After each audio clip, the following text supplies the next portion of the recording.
In this video, we'll be looking at utilizing your spelling and grammar feature,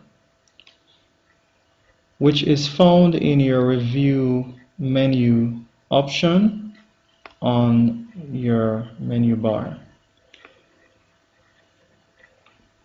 Now, in addition to utilizing the option from the ribbon, that's the spelling and grammar option here on the far left, you can also right-click on any word or phrase for a particular spelling or grammar that you have incorrect in your document.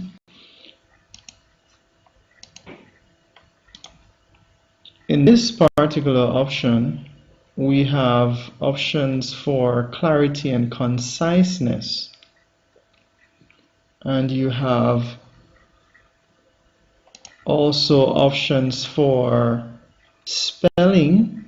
That is your red wiggly line below your text indicates a spelling error. And you also have option for grammar. That's your double blue line that is below your text as well. We can go ahead and click on the option here for spelling and grammar, and we can go to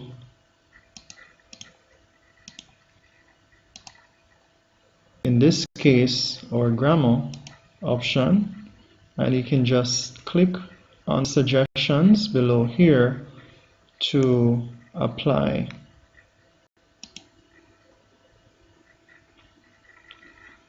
Now for your spelling, if there is something that is actually spelled correctly, then you can go ahead and choose to ignore. And once your grammar check is complete, Word will give you this little dialog indicating that your spelling and grammar check is complete. You can go ahead and click on OK, and that's it.